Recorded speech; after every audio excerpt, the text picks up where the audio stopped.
So today we have very special guest, Mr. Mustafa, who is based out of Dubai, who is from Kerala, and who is doing some amazing work. Let's go through his journey of entrepreneurship in Middle East as well as Kerala.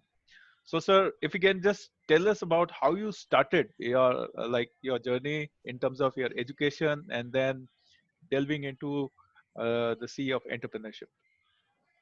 Okay, thank you very much, Hanuman, for getting me this opportunity. First of all, I thank everyone who had been kind to me and kind to our organization so far for the last 30 plus years.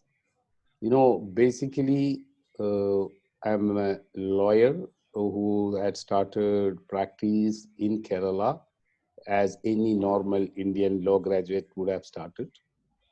And which was I studied in law college in Ernakulam, Cochin, where the High Court of Kerala situates.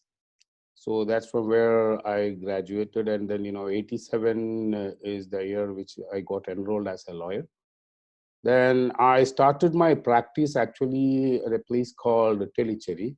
I don't know whether any one of you must have heard about. Some Yeah, people must yeah, have heard yeah. about. But Yes, sir. as far as legal practice or legal domain in India is concerned, Tellicherry has a very, very, very big role. Let me start with that first. Tellicherry is the place which is called Talasheri, is the place where the first independent judicial court in undivided India was established 210 years back by the Britishers. Hmm. Many would have thought it is Mumbai or Kolkata or Madras Hmm. that the court employs. See, that is one major contribution Britishers had given to India was our legal system. Hmm. So, but they started first in East India Company when they come in, and when they started first the court. Yes, first court was actually established in Mumbai, but it was including revenue and judiciary together. Kolkata again, revenue and judiciary together. Madras again, revenue and judiciary together. But the bifurcated exclusive judicial court only dealing with judiciary and legal aspects were established in the place of my hometown called Tellicherry. And why it has been selected as Tellicherry, I think Tellicherry was one of the major base for Britishers, during those times, when the Tipus a lot of battles happened between Tipu and Britishers. And so Tellicherry was the seaport which they had. So Tellicherry is a place where, where a lot of European influence, English influence have in place. And Tellicherry is the place where the first land registration, started in India. The first Hmm. land registration was like, when there was one estate where Britishers want to buy. So what they have used is the first transaction. Actually, first documentation happened was they brought the stamp paper with the Queen's stamp on it from from UK, from Britain, and then it was land assigned or land transfer agreements were signed between the local farmers and the Britishers. So the first land registration, first judicial court in India. And it Hmm. was in undivided, and the jurisdiction was from, for that court, the jurisdiction was from Coimbatore to Konkan. And Hmm. now, in India, mobile courts were announced in 1980, 85, 86. That was the era where mobile court was established with much fanfare, I hope all of you may be remembering that. But when Tellicherry court was established, there were two courts which was traveling, which was called circuit court. So there were sitting of judges in Coimbatore and in Mangalore by the judges. So they were called circuit judges, and the headquarter was in Tellicherry. Anyway, this much is the importance of legal importance of Tellicherry. So anyone who is coming from Tellicherry always have a legal flavor or legal English. And Tellicherry was one of the very famous bar as far as Indian judiciary, even in the current disciplinary also. One being late Justice V.R. Krishna here. You Yeah. know, he has started his practice in Tellicherry. Like Justice V. Khalid, who was the retired judge of Supreme Court, also who was the Jammu and Kashmir Chief Justice, Kerala High Court judge, and he is from Tellicherry bar. So there were a lot of legal luminaries and legal personalities from Tellicherry. So comparing to them, I am a very small fish. I'm a very very small kind of thing, and I like the way you introduced me like entrepreneurship. So I would rather call me as an entrepreneurial lawyer, and my firm also is designed like that. So that's how we started in Tellicherry, and in 87 I started. Then 91 my wife got enrolled again. So 92 we established the Mustafa and Almana. So Almana is my wife. So 92 we established Mustafa and Almana, and then we moved our practice to Kochi High Court, Kerala High Court. So by 93, 94, we were one of the most upcoming, promising young law firm. And our UAE expansion happened just accidentally. That's again a story. When we started practicing in the high courts, we were used to having, definite summer holidays. So it happened like that. No, 96 summer holidays. There was some festival happening in Dubai.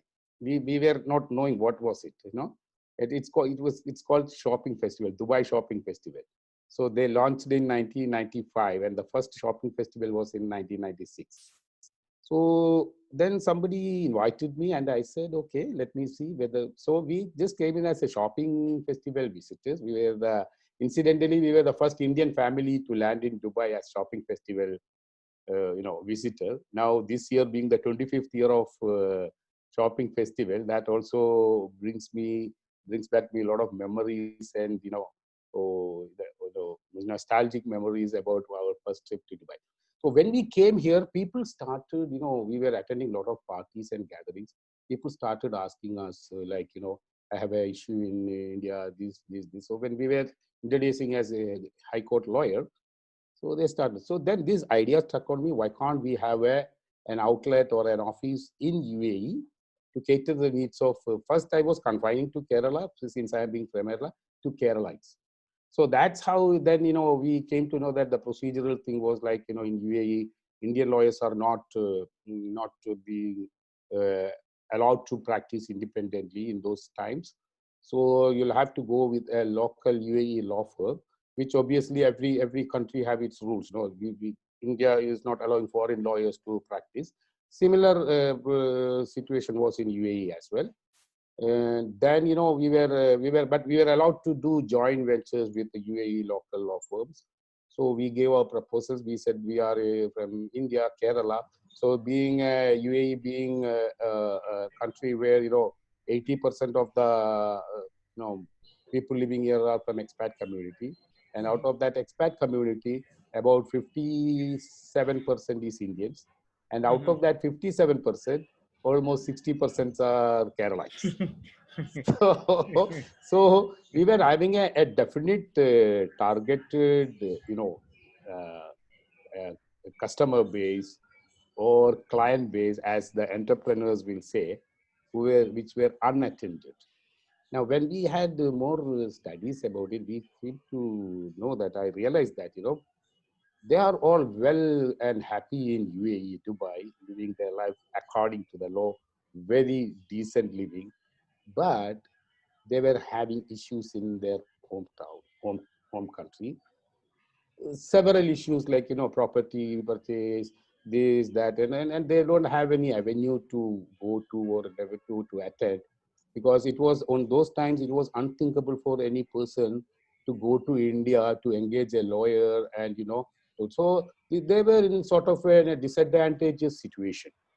So this has actually prompted me, why can't we look at a group of Indian people? So we started like that, offering services to Kerala. But fortunately, other from Indians from other parts embraced us more than Malayalis. So that's how then we were approached by people from Kanyakumari to Kashmir. So instantly we become a national figure, Mhm. in UAE, not in India, in Mhm. UAE. So that has given us a lot of confidence. And then, June, I still remember the date we started here was 1997, June 12th. Mhm. An article came in the newspaper Gulf News on June 27th. Mhm. And from June 27th to August 1st, there were telephone calls coming from Gulf News office, people asking for various supports, legal issues, and all that stuff. And we'll have to take up briefs about 90 cases to different parts of India. So we are having matters to be filed in Bangalore, matters to be filed in Mumbai, matters to be filed in Delhi, and Kerala was very, very few, but very significant cases. So this has actually compelled us to look at lawyers and law firms in these cities. And in a gradual way, by 2003, 2004, we have to set up our own, outlets now we have, alhamdulillah, in India we have about 7 direct outlets, and in almost all the major cities and B towns we have associate lawyers. So we have Mhm. become a completely a different, Mhm. law practicing group. Mhm. We may not be the big magic circle law firm or something like that, but when it comes to the penetration of practice into the clients' minds, we have done much more than what an Indian law firm could have done. And once the UAE stint became successful, we started looking at beyond UAE. Mhm. So also during that time, what happened was when the law practice was going, see, Kerala is an out and out litigation, if you don't go to court, they will not call you a lawyer. That is the Okay. tendency of Keralites. Yeah. Uh, Whereas Mumbai, Delhi, Bangalore, Chennai, and all have that tendency of having corporate lawyers and litigation lawyers.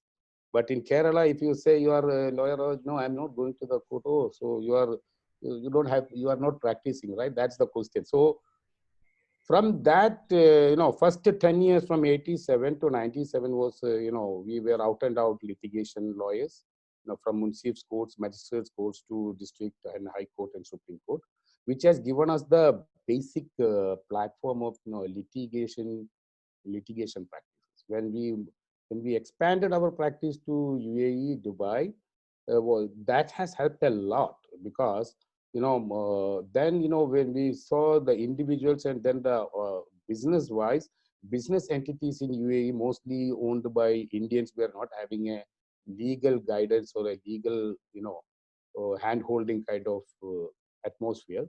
So we started slowly looking into the corporate matters and all that. So we slowly slipped into a natural progression to a corporate law practice of some sort of solicitors.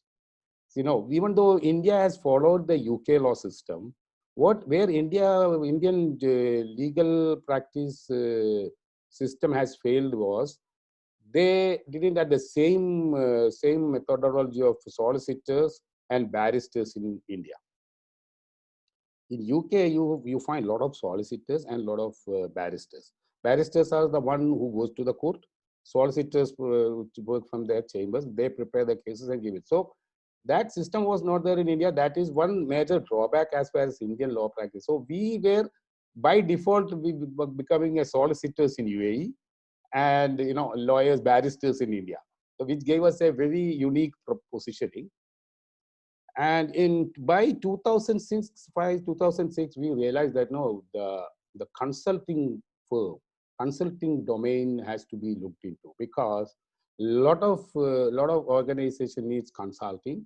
So we were the first law firm, I should say very proudly, first law firm all over the world. We were the first one to launch the consulting firm in 2007 in Dubai. We started the first consulting firm by a law firm under the name Mustafa and Almana International Consultants. And when we look back now, as of now, there are a lot of law firms after us, after many years, after so many years, like 2007, we launched the consulting firm, and it was in 2006 when Clyde and Company, DLA Piper, Incent Company all launched their consulting firm in London with much fanfare.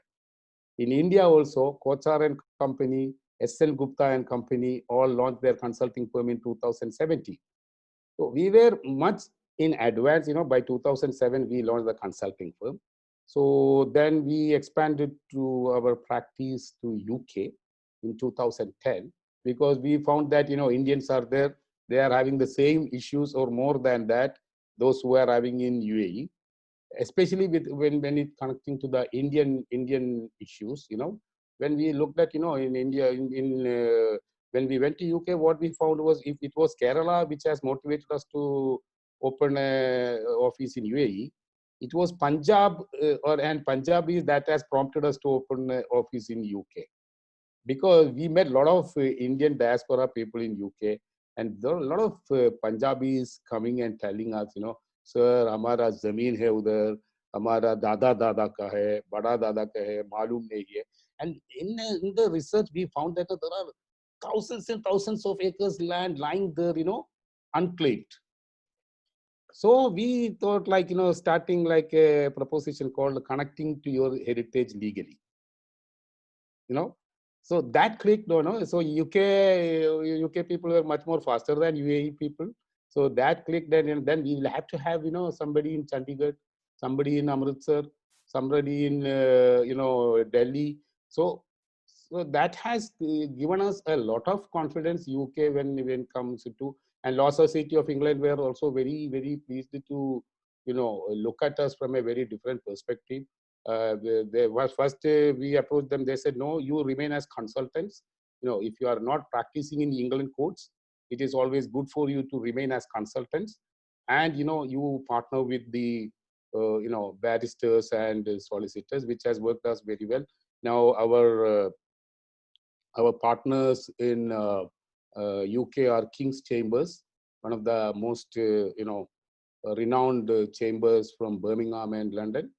And that is how our UK still have. But then from after UK, my entrepreneurial things started going beyond. Then we started looking at US.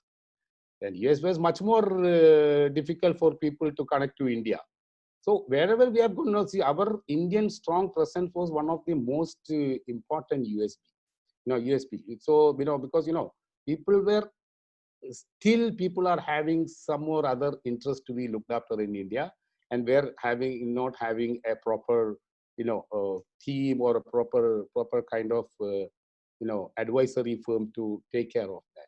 True. So we went for an exploration trip to US. First, we went to East Coast, to New York, New Jersey, Boston, and Washington.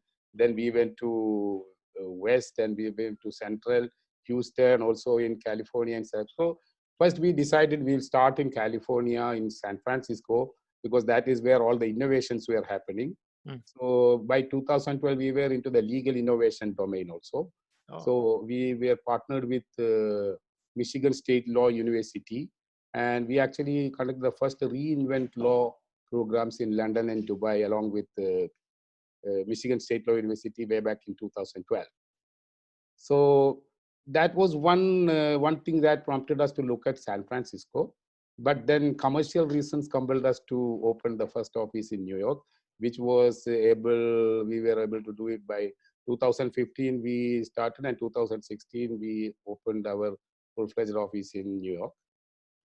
Then, we started coming back from US. Then we found at that time Brexit happened. Brexit proposals were coming. So through UK office, we were serving the European clients as well, and we foresee that there will be a situation where European clients may not be able to be served from UK. So we need to have a location outside UK in Europe. So when we looked at the jurisdictions, we found that Netherlands is one of the most easy jurisdiction where we can for two reasons. One is that was one of the most relaxed tax regime comparing to the other jurisdictions, which for France or Germany or such. And also most importantly, it was the English speaking ability of Dutch people. Dutch, right? So we started in 2017. We started an office in Netherlands. Netherlands again. There is one interesting story. We went for a fact-finding mission. Huh. We landed in Schiphol Airport. So there were some friends of us who have come to take us. It was a Saturday evening we landed. So they said, Mustafa, since you being a lawyer and a prolific lawyer, see, why can't we go to Hague tonight and, stay there for Sunday and we could come back to Amsterdam on Monday and we will start our processes. I said, okay, that's fine because Schiphol Airport is exactly in the middle of Amsterdam and Hague. Hmm. 14 kilometers, So then I said, okay, let's go to Hague. So when we were traveling, we started realizing that the importance of the Hague, where the International Court of Justice, International Court of Arbitration, and Peace Palace. So all those things. So then I said, I want to stay here one more day. And that day, then they organized meetings with Hague municipality and then the Hague government organization of that. Then in one of the meetings, I asked, so they were telling about all these things, now International Court of Justice. Then I said, what is not there in the Hague? Tell me. They were just looking at me. I said, I'll tell you one thing you are lacking. They asked me what? I said, you need an international law firm in Hague. They said, yeah, but who will? I said, I will open. I said, I changed my mind. I'm not opening in Amsterdam. Amsterdam be taken by all the, magic circle law firms. I will take Hague because I take pride in the rule of law. And I want to be at the vicinity of Peace Palace. So they were very happy. And, then and there we announced that, no, we are opening the office in The Hague. So that's how the Europe stint has happened. Then coming back then, we were looking at expanding to other Asian jurisdictions.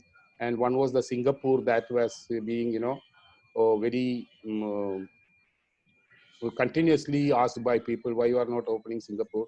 Then when we done the, again, fact-finding things, we found that there are a lot of Indian law firms already in Singapore, Then, one more, me going there may not make much significance. So I said, let me see, look beyond Singapore, Then we said, okay, then down under Australia was there.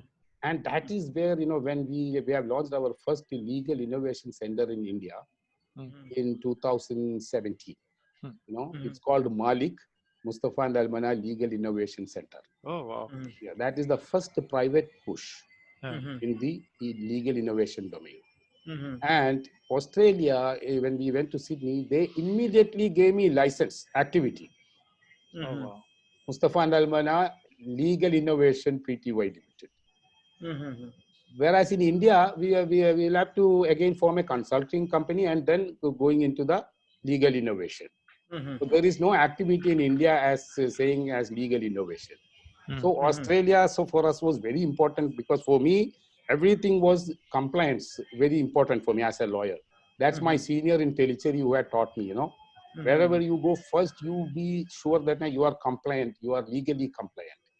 When you start practice also, in the first initial stage when I started practice, first 3 months he made me do the clerk job, filing procedures. He never allowed me to wear the robe and go to the court. First 3 months was my let's see. So that policy I have followed, and alhamdulillah, we with the help of Almana, who is now one of the most prolific multi-jurisdictional family lawyer. She is very acclaimed lawyer in UAE, UK, and Australian laws. Plus, her knowledge in Indian law makes her a very different genre of lawyer. So that's how we started in Sydney, Australia. And actually, 2020, we were looking at Africa, but COVID said, look, Mustafa, stop. Enough. Enough.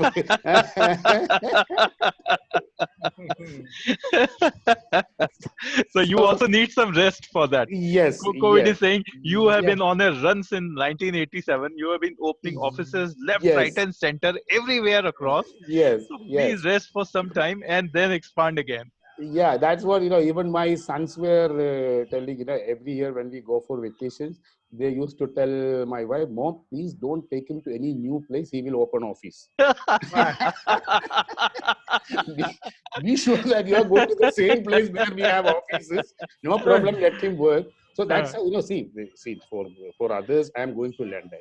But for me, actually, it was a work from pleasure trip. You know, for some others, oh, Mustafa is going to, yes, oh my God, you are going to have a party. I said, no, boss, I'm not having a party. I'm going there to spend time. And also, if you can see our progression also, every 5 years, we are coming to zero. So 10 years practice in Kerala would have made any lawyer with a level head. I'm a high court lawyer. And, I hail from a family where there were a lot of judges and judicial officers and all that. One of my uncle was, as I told you, Justice V. Khalid, who was he is my relative. He was the retired judge of Supreme Court. Oh. So a lot of people, he was Jammu and Kashmir Chief Justice and Kerala High Court. So a lot of people were seeing me in as like, next, judge. Judge. So any lawyer, any lawyer after completing a certain years of practice in the High Court, who will be going to the other side of the bench. And I was having all the ingredients also, from Malabar, from in India, the collegium needs some, special. So all set for that, but I took a detour. So I became a zero in UAE. Nobody knows. I don't know anyone. They don't know me. So I'll have to start from zero. So in a way, by 2010, I was a little bit settled and, coming grow. I went and opened in UK. Again, I am zero. Then by 2015, there was also good. Then I went and opened. So when we were opening the US office, New York, so we were living in Connecticut and coming to Manhattan every day. Okay. By train. So my wife asked me, one day we were traveling by the train. She asked me, I don't understand. I said, what? See, you are having a chauffeur-driven this thing in Dubai. You have this, and why you are traveling in train and doing all this? I said, Almana, yes, that may be true, but this makes me feel that I am nothing. I am zero. So that makes you work for more hours and contribute to the community. So because we are doing it for community. Of course, there is commercial side in it, but the most important thing is that I always say a lawyer is the light of community. Right. He is Very the well one said. who should switch on and switch off. And we had great lawyers who had been in our country. The greatest example is Mahatma Gandhi ji. He was a lawyer. True. Yeah. He was an out and out lawyer. So he was having an agitating mind, which converted into a independence agitation or independence struggle. True. So any lawyer with the right kind of the right kind of direction with an agitating mind can serve the community better than anyone else. I've got one question. Yes, sir. You have become, internationally acclaimed. Okay, what has gone into your success? What has been?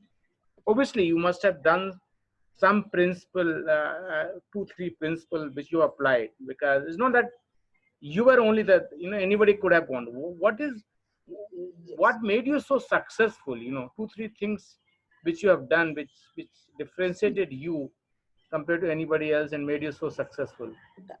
I will not say there is something very, very particular thing which I have done, which must have made me different from others. I'm also like any other lawyer, but what has made me different from other lawyers may be, I never confined to one jurisdiction. For me, it was not that becoming a big lawyer in one community, and live a bindas life. Wherein I saw that, see, a lawyer's job is actually to give peace to the client. You know, that is what exactly his job. Be it commercial, be it personal. You know, when you think about a lawyer, when you are in a problem, and in most of the cases, when I introduce or any lawyer will introduce, even tomorrow, if somebody comes and say, "Oh, this is Mr. or Mrs." The first expression of his, "Oh, I don't have any problem, boss. I am away from lawyers and courts." You know, so that is the expression we have been. You know, I always tell the law students now. You know, you are about to step into the cruel world where people will be distancing. Social distancing is there for the lawyers for time immemorial. You know, but when there is a problem, they are the one who will be backing upon. What must have helped me in doing looking at is, looking without looking at the comfort zones. You know, I looked at making people at a comfortable position rather than me being in a comfortable position.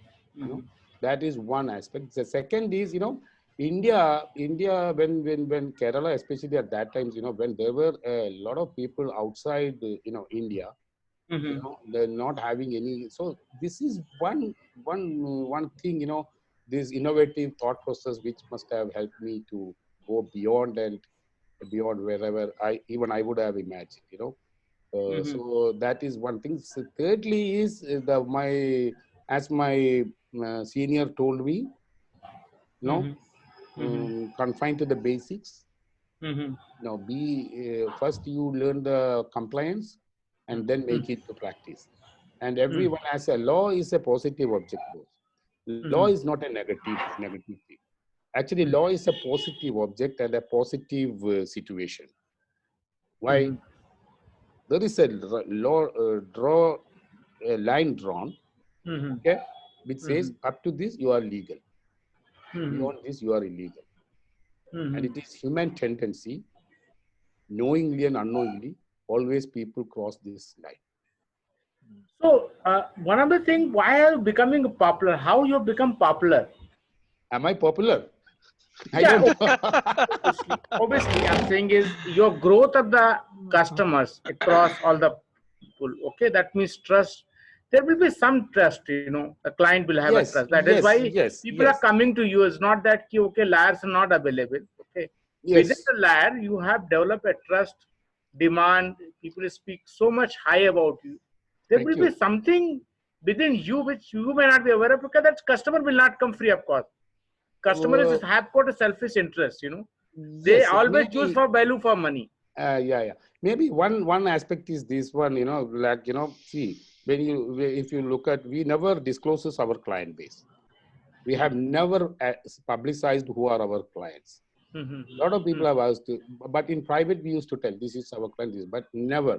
If you go to our website, or in website, even we are not saying lawyers. In website, if you go, now it is under construction. We are not saying lawyers, and we are not saying we are good in arbitration, we are good in litigation. No, that it. So what must have, see, our clientele is 800 dirham labor, as well as $8 billion turnover, American life insurance company. So you have approachable, you have kept your down to earth, down 100%. everybody can approach you. It's not that key. 100%. Sir, I want to ask one thing. Like, you have offices across more than 10 to 15 countries. So, sir, how many employees you have across? See, we have taken a very, very different approach in this. Okay. As you see, I was referring to you about the King's Chambers. Definitely, you must have been familiarized with the chamber practices in the UK, not like in India. The barristers' chambers are that, there will be barristers attached to that chamber. Each one will be having, their independent practice. Plus, whichever is coming to the chamber, they will be working on it, which is a fantastic model, True. So I always say there is no employee-employer. Right. What we have tried to create is an international platform. Mustafa and Almana is a platform, rather, I should say. Okay. It's a platform for professionals, Huh. and especially for Indian professionals, legal and management professionals, to come and fire themselves. Oh, wow. That's amazing. You know, and now when you talk about the direct employees, we are about 35 to 40 are our direct employees, Okay. but altogether we are 100 plus lawyers and financial experts and other domain experts working Right. under our umbrella, and Right. that number is increasing nowadays. Increasing. Now what? Yeah, please. Sir, you told about some very different thing, like legal innovation, Yes, where you are part of an Australian chamber also. So if yes. you can just tell us more, what is this legal innovation? So everywhere, you heard about fintech, Yeah. agri-tech, Yeah. everything is tech now. True. Only the law remains in magistrate courts and True. municipal courts. True. That also has to be, technology wise, Yeah. improved now. Correct. So we always talk about access to justice, Right. Right. that we say that is the main pillar of principles of natural justice, Hmm. Hmm. access to justice. Hmm. I say I beg to differ. Oh. There is nothing called justice. What is justice? In a case, when a case is decided, the winning party say justice is, you know, given. Losing party says it is injustice. Hmm. I can quote many cases now in India where Supreme Court has given judgments and all that. No, one section says justice is done, other section say injustice is done. So here it is. We are talking about is when we say legal innovation means everywhere innovation means disruption, True. right? Then I cannot say I'm a law disruptor. Hmm. That's a very different, True. very True. dangerous True. meaning. True. I True. disrupt law means though it is access to law. Correct. Access to law is legal innovation. See, you now, even including you, when there is a legal issue, you approach that Uh, with a fear in your mind. uh, Why that fear is? Because you don't know what law is. uh, You don't know what law says about it. correct. A police officer may be saying, a judge may be saying, you think that that is the law, which is not maybe correct. So if you know the law, you will have the tendency to be within the law. Correct? True. So legal innovation is where, technological advance. Now, when we have researched, the technological innovation into legal industry is only 16% True. even now. That is due to various reasons. Various reasons are each country has a regulatory body, and that regulatory bodies are not amenable to, adapting to the new situations. Just today morning, I was talking to someone who's an engineer, okay, who's working with ADNOC. And then he talked up and he said, sir, I am doing a distance course in National Law School in Bangalore in cyber law. Hmm. Hmm. Very good, very good. Uh, So I said in US, there are a lot of engineers, IT engineers who had resigned from their post, who were working with Google and all, resigned and started practice. They studied law and set up their practice. hmm. So legal innovation is bringing together of coders, engineers, academicians, judicial officers, judicial bodies, law students, community, and bringing out ease of living and ease of doing business, Hmm. applications, Hmm. technological advancements. Hmm. Hmm. Now, COVID is the right time for that. Now, see, even dispute resolutions. Now, in the Netherlands, there is one app they have developed, is called Justice for Two. Hmm. Now, you using that app, now you can resolve even matrimonial disputes through, apps, Hmm. applying Hmm. these Hmm. technological Hmm. things. Hmm.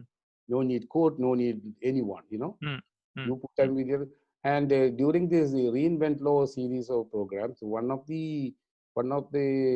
was a kind of a TED talk kind of event, wherein about 10 to 15 speakers were given a 5 minutes time to talk about innovative legal innovation they have produced. There was one professor from Houston University who came up with a software where he says, when you have an issue, you feed it to that software, then a judgment will come out, Oh. which he says 95% accuracy.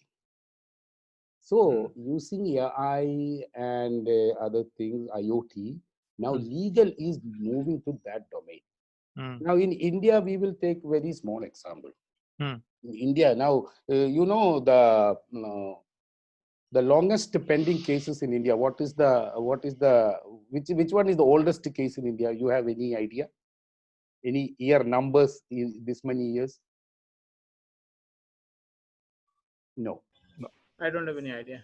It's in Guinness books. Now the longest pending in case in India is a case in the world is in India. And you know how many years is that? No. 768 years. Oh my God. Oh. A matter pending in Pune with regard to a temple. It is 768 years still pending. So in India now there are a lot of pending cases, and also there are a lot of, why is that happening? This is happening because there is no proper trial period is the time for. So now we are just discussing one scenario wherein in the lowest court is Munsif Court, that is called in Kerala. I don't know in other places whether it is called Munsif's Court or Mufussil Court. Okay, that is the lowest level of civil court, and wherein we have these rent disputes and all that. And in rent disputes, normally they have certain provisions for getting a tenant evicted. One is that keeping the shops or premises closed continuously for more than 6 months, the landlord is entitled to evict that that tenant for not occupying the place. So one of the methodology for that was the lawyers will have to file for an advocate's commission. The commissioner should go to the place and give a report, and then which is taking about 3 months.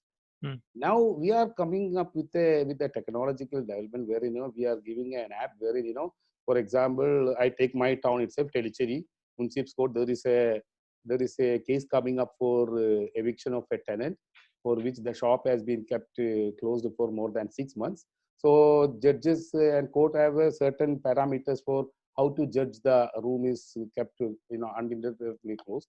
So using the AI, the judge can, by click of a button, see the things, whether it is falling into that parameters. Then and there he can give order, whether it is correct or not. So the judiciary has to be fast. Delayed justice is denied justice. Everybody talks, but nothing happens. True. And also people think that law is only the dispute, which unfortunately not. Now, let me ask you another question. I always ask my interviewers question that side, being a lawyer. Yeah. Do you know how many licenses required to start a pharmacy in India? Number of licenses and permissions? So 40, maybe 40 plus. Up to the point. Are you running a pharmacy? No, no. I read some article. I read somewhere. Exactly 48 licenses. Yeah. Now, only Andhra government has come up with one window system. Telangana.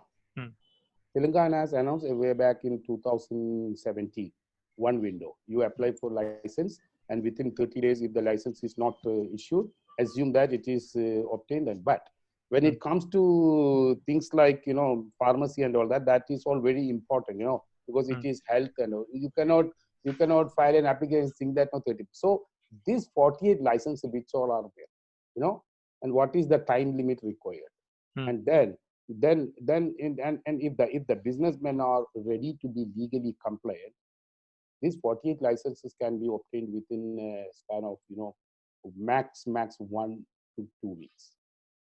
Whereas now it is taking more than 3 months, 4 months, 6 months. So the compliance part, the technological advancement will have, now GST has come, a lot of people have, there are a lot of ERP solutions being produced by, auditors. True. But there is no legal app.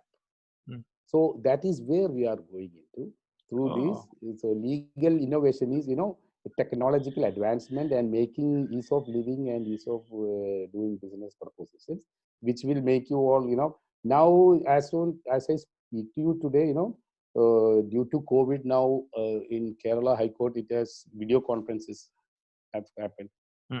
So I had the privilege of arguing a case before the High Court of Kerala Hmm. 2 weeks back, Hmm. and I got an order.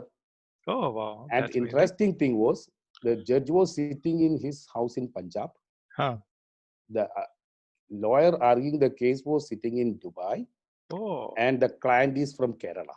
wow. That's the real So innovation. already we have reached. COVID has pushed us. Yes. So it's a time for legal innovation. So what we have been asking for, talking for the last 7 to 8 years has become. So we were actually thinking of, legal innovation becoming into full force by 2025 to 2030. Hmm. But COVID, one of the positive aspect of the COVID is that no True. legal innovation. What we are trying to do in 5 to 10 years, now we'll have to do in 1 to 2 years. Very true. Very true. We have found out somewhere a success model also. Yeah. And one correction I want to make is, it is not that Australian chamber. It Yeah. is the Australian Sydney local body has given me this license. Okay. It's a governmental license. Yeah. Yeah.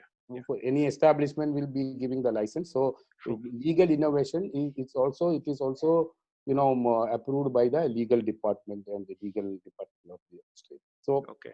So that is that is one of the so that is how I'm thankful to God, first of all, Allah Almighty, and also thankful to each and every one who has played a role right from my college days to here, Huh. who had helped me to shape into what I am. Because as a lawyer,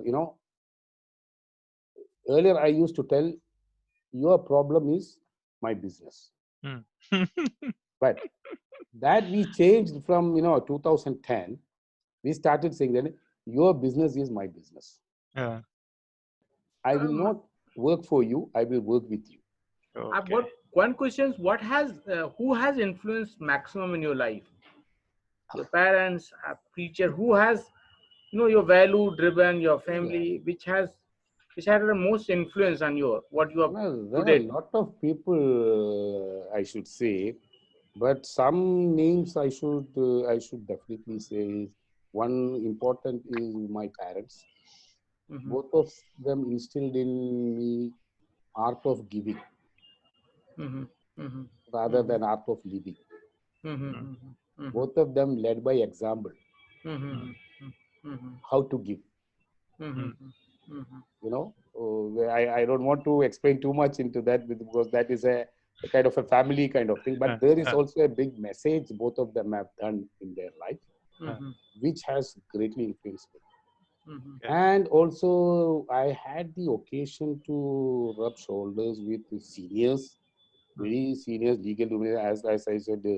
So in India, the lawyers have always have, if you are a criminal lawyer, you become the very fine lawyer in Hmm. criminal matters.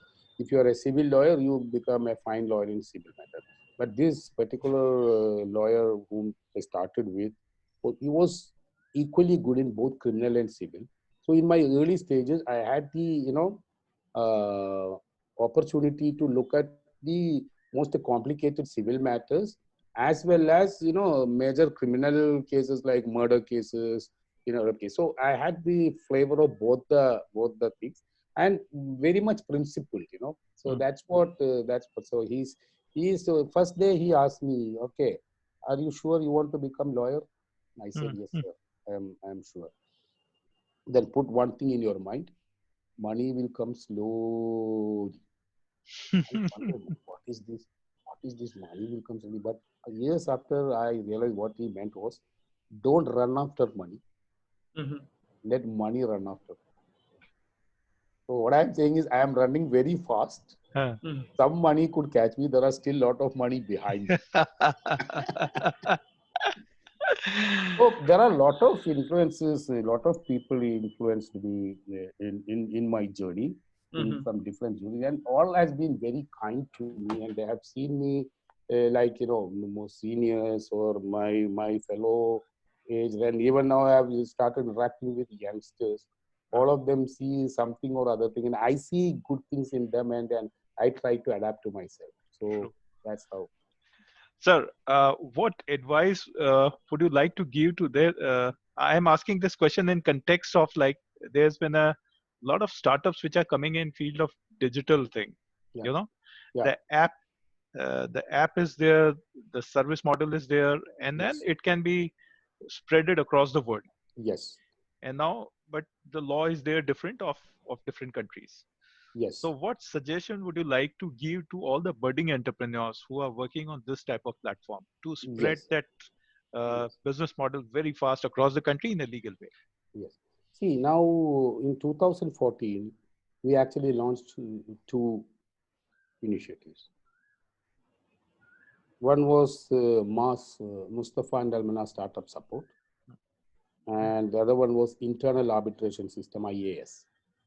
Now, MAS, if you can see, it was in 2015, Modi ji announced Startup India, Mm-hmm. January 7th. Mm-hmm. It was on 26th December 2014, we launched MAS. Oh. So we were 2 weeks ahead of Modi ji. Mm-hmm. Okay. Uh, Now, as a startup, what is that? As any startup, anyone who would be say, I'm a startup. So, as a startup, what we have found was that you will have plenty of people as mentors. Mm-hmm. So I will tell you another incident also. hmm, There was a startup conclave happened in Dubai Mm-hmm. in 2017. hmm, Mm-hmm. Then I was the one who was invited as a speaker, and I was the only one from legal fraternity. hmm, The rest were all CEO of this, CEO of that. So just before me, there was CEO of one of the famous international company from Australia, who was Mm-hmm. having a very successful business model in UAE, who were instrumental in setting up of about 1,000+ companies in UAE and all that stuff. So he was talking about 7 days of starting a business. hmm, So he was having 7 slides of day 1, day 2, day 3, day 4, day 5. So my team said, sir, you'll have to have slides when you go for this kind of reason. So 22 minutes are the given. So we will prepare 8 slides for you. I said, I'm mostly an extempore person. I can't follow this thing. They said, no, sir. Otherwise, you'll be lost. You will miss the points to talk. They said, okay, you make that. Then they made, and I was trying to, follow that. But before me, this guy who spoke about it, then he said, I have been instrumental in starting 1,000 companies in UAE. And then in 500 companies, I am there as the board of director member, blah, blah, blah, blah. Then my turn came. I said, I have prepared these slides for you people to present, but I'm not going to talk about my 8 slides. hmm, And I will just show you to show that no, I have prepared it. I'm going to talk about the 7 slides which my friend who had, hmm, talked before me. Then I said, I congratulate him for being, forming 1,000 companies and in the 500 companies. Then he was just bowing me like this. Then I said, but I'm really, really, really worried about those 1,000 companies. hmm. Everyone was looking at it. I said, from day one, I was thinking this gentleman will advise the client to go to a legal advisor. Hmm. Day one did not happen. Day two did not happen. Till 11 days, he did not bother the client to go to a lawyer and take the right kind of advices. He had told him to go to every consultant, carpenter, everyone, but to this main. I am really worried about the legal complaints of those companies. So my first advice is whenever you have an idea, Hmm. I'm not talking about it. Whenever you have an idea, Hmm. even before telling to your friend, go and sit with your lawyer, a lawyer. He must be a lawyer who is well versed in these things. Hmm. And then tell him this is the idea what I want. First register that. Oh. before becoming the owner of the company, you become the owner of the IP, Idea, IP. idea, IP, intellectual property. Correct. Then you are owner. That's it. We have seen umpteen cases, no startups. It was Huh. my idea. He took that toilet, that car, that waiting stove, this. How many stories? And people are in a hurry to tell the world that we are here. You tell the world when everything is ready. Mm. Otherwise, you tell, somebody else will go and take the cake. Second, now my sons, both of them are, legal professionals. Both of them have studied in UK and US. Now they are actually, it is their baby now, Mass Institute of Startup Support. So they are into, I think you should have a separate session with them. Yeah, definitely. We'll And love to have. they We'll will love to be have that. able to talk about much more than me, because what both of them went to Cornell, Oh, US. yeah. And my second son has done an LLM in technology and innovation. This is the first Wow. LLM program by Cornell. That's amazing. Started in 2017. Yeah. So he is the one amongst the 18 first LLM holders Yeah. in technology and innovation. Yeah. Yeah. And my elder one, Azan, also he did law, commercial law in LLM from Cornell. So both of them has now come up with this Mustafa and Armana startup support platform. It was when Azan finished his law, we started this. Now they have taken over it. And now what they have done is, there is Cornell Tech, where, alumni and the senior masterminds behind Cornell Tech have joined with them to offer, technology startups platform for global expansion. So they are using Dubai as a platform for the startups to go global. Okay. So now they are working with Ukrainian government. Now Ukrainian government, all the startups coming from Ukraine, they have the first right of refusal, take on or no. Then only it will go to somebody else. So there are amazing technological, startups, and so for them, this is what we have evolved into, So we are into FDI, we're in foreign direct investments. True. And we are into startups. True. Which is two masters. So we have a foreign direct investment platform is called, for Dubai, we have created Destination Dubai Legal Route for Investments. And we are the first one to talk about legal route. Legal route for investments. True. True. Everyone else talk about the investments, but we talk about the legal route. Legal So route. then Mass is Mustafa and startup support is in the course of startups. Then we have a legal launch for business, where we, for the established companies, we give them day to day. Then we have internal arbitration system, where when you go to dispute. So what we say is, come, start, flourish, dispute. We are there for you. Now we are 2021. We are introducing another new one also called WAFA. It is wealth management, asset management, and family office advisory. So that will complete a full circle. Come, start, flourish, dispute, die. हम हैं आपके साथ. So it is important again for the startups to look at the legal. Recently in Kerala, they had some issues. One of the startup was in major controversy about a tender. Okay, and then opposition leader called that startup like some fraud or anything. Immediately, I called up that startup owner. I said, look, we are there for you. We will issue a defamation notice to the opposition leader if you want. He said, sir, इसके बाद क्या होगा? Sir, इसके बाद हंगामा होगा. You will become more popular. Yeah. So also, now when we talk about technology for startups, and in India now, what is the tendency? Everyone agrees that India is the largest market.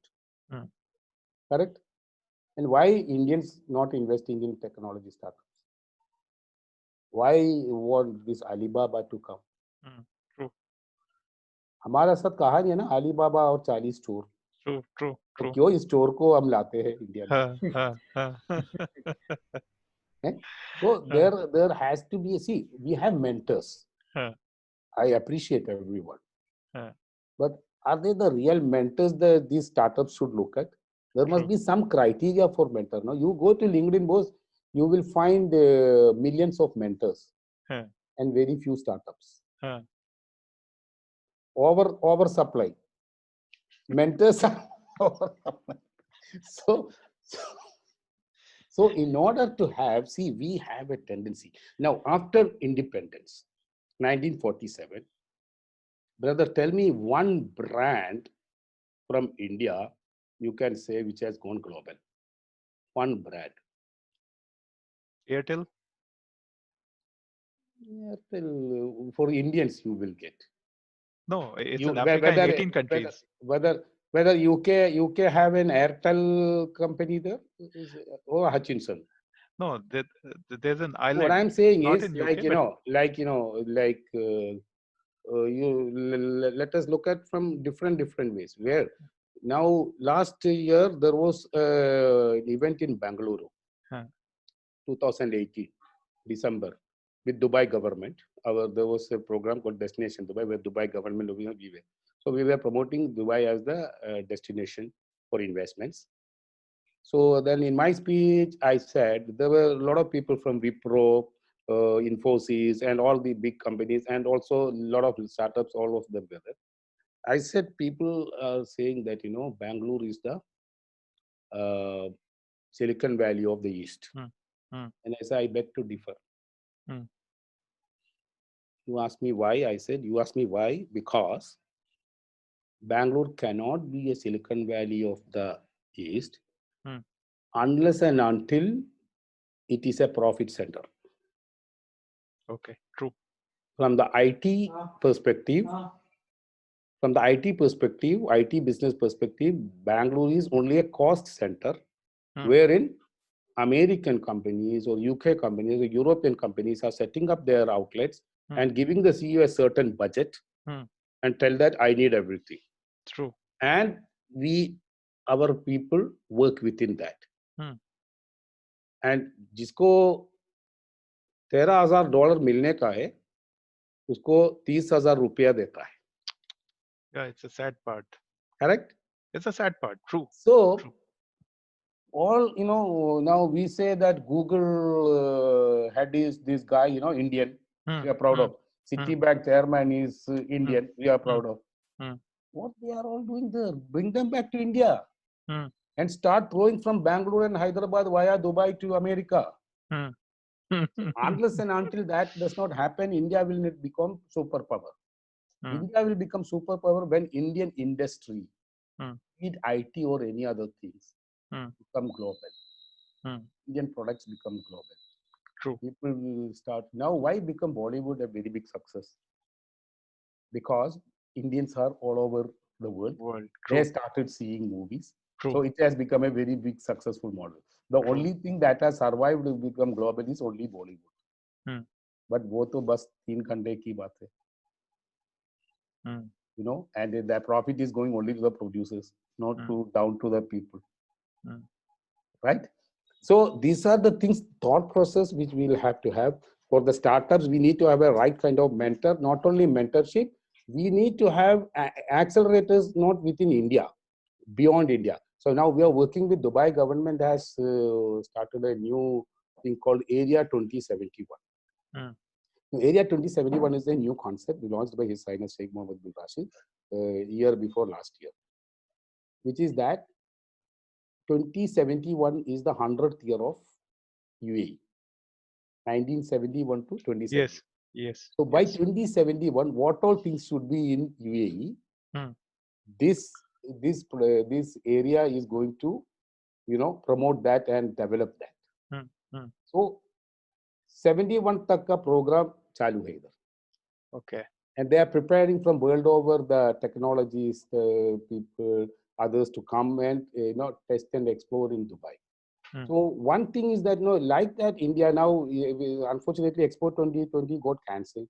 Yes. What we were promoting is now for Expo 2020, the biggest advantage should be for Indian companies, Hmm. because IT brains are there in India, and True. IT in massive, massive way we are having. So Hmm. this is one important event where Indian companies should look at coming Hmm. on their own and coming up with a lot of. So when coming back to your basic question of as a startup, what you should look at is you should have a global perspective, Hmm. and you should have you should come up with a product which should be a pain point globally. Hmm. Don't come up with a platform for only for the particular state or a particular region. Hmm. But think about, see, that is what technological advancement is, your Hmm. pain points, Hmm. to reduce your Hmm. pain points. So that pain points, which are the common pain points, because when Indians are there globally, Hmm. an Indian product will have more approachability and more acceptability. Hmm. And also for the funding scenario, we Hmm. say no, yeah, Alibaba is acquiring stakes for 5 crore, wow, or Hmm. 50 crore, wow. So Hmm. when they put 50 crore, they are seeing 5,000 crore.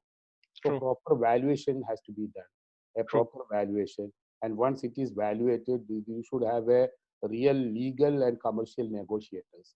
And Hmm. for a startup, it is not an easy thing to get. True. They will get easily exploited. Hmm. So for them, governments, not only governments, also private push like us, we should be providing them the right kind of protection. And that is where our this platform will also That's amazing, sir. come. Anything else? So you tell, like, we are open for it. It's upon you Then to I will keep spare on. more time. I will keep on talking till evening. That is what my son said. Dad, you get an Sir, opportunity, you will not stop. sir. Now one more thing. Now Yeah. you have said an amazing thing. You have given a very good insight that the first thing anybody who has an idea, he should first go to a legal advisor, get that IP patented. That should come into a play. Yeah. Now, sir, if you can say, there's a huge hue and cry across the world on personal data privacy. Mhm. With the advent of digital era, Mhm. and with our data is being shared to every digital platform. So Mhm. what are your thoughts on personal data privacy? And since you are handling a lot of jurisdiction across the globe, right, from Yeah. US to UK to Australia to Yeah. Netherlands to Yeah. Yeah. Southeast Asia and India. Data privacy law, the strongest data privacy law we have is in US. Very strong. Hmm. Very, very strong. Hmm. Other than US, I can see, yeah, UK and Australia in a little bit lower, right? And India is not at all there yet. Yeah, we haven't coded yet. Whereas, It's in process. whereas UAE, which is a very young nation, Hmm. had come up with a comprehensive data protection law in 2015. Hmm. A comprehensive. Hmm. Indian data protection law, the problem is in a Indian, see, this is what, see, laws are being made by legislators. Hmm. So from where your legislators are coming? This is a Hmm. big question. Hmm. Now, what is the objective of the legislator Hmm. when a certain legislation is bringing out? Hmm. Objects ought to be achieved.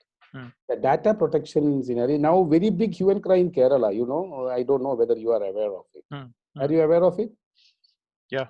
During this COVID, government of Kerala has entered into an agreement with an American Yes. company, Yes. Springer, Yes. and Yes. there is Yes. a big hue and cry by the True. opposition saying that no, data are being given to the, yes, any Yes. data anyone will utilize for different purposes.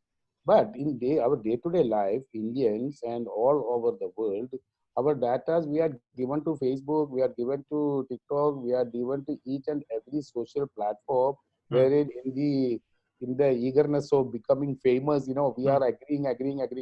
So now, when it comes to the privacy part, individuals' privacy coming to play will be a very, very, far thing as far as Indian jurisdictions are Hmm. concerned. Hmm. Unless and until cyber law and data protection law are interconnected and stringent, stringent actions are being taken.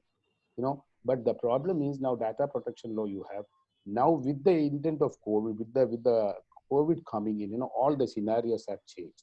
Hmm. Now, before you travel from Dubai to India, your entire detail is passed over to India government by UAE airline or from India. So, a personal data protection will become little more, difficult, and as you think the human rights violation kind of thing, it may not happen. True. But then we'll have to take it in a stride. It is being done by the government for protecting us. If you believe in that, if you have faith in that, there may not be much thing to be worried about. But there are cases of abuses that may come, and at that time, you are at liberty to go to the court. So since we are having a fairly independent judiciary in most of the countries now, it is not a big thing to worry. That's what I should say. Because going forward, technological advancement is getting into everything. And if you start worrying things and not doing things, rather, you have basic understanding of things and then, move ahead with a proper understanding, then the problem. I'm giving a very diplomatic answer for this. I know, sir. Because sir, my question was targeted not towards the government side, but more towards the private sector side. Because to the government, like whatever data you have, it's already with the government. You have your income with government, you have your health records with government, your family history, everything is there with the government. So you take government as your protector only. Yes. So now in the instant case which I talked, it is the government who had given the data to the private party now. So that also must be in for some purpose. Like how do we contain the COVID? How do we do the backtracking when of when there is a infringement in data privacy, there are definite laws now in everywhere. This is how you take it. What under what circumstances and what you think, where you think that your rights have been infringed. Then see, that is what the law says. Code says what? Come before the court with your hands clean. How many people are going to the court with hands clean? This is a question. So that's what I'm saying. Be legal, be happy. That's a new campaign we started. Along with the Ministry of Happiness, in Dubai. We have a Ministry of Happiness. I know, sir. So then we have started a campaign with Be Legal, Be Happy. So some of my friends asked, what is there, Mustafa? Why should we be legally for be happy? I said, no, then you become illegal and be happy. You will see what will happen. Be legal, be happy means, you be legal means be contented, be restricted. Then you will be happy. When you go beyond things, you will have the tendency to do a lot of things. Then that is where data protection. I think we should have a separate session. Yeah, definitely. And we will be dealing with that. Thank you so much. Thank you very much, sir. We will connect back with you. It was really a pleasure talking to you. Thank you for giving so us much. such great insights. And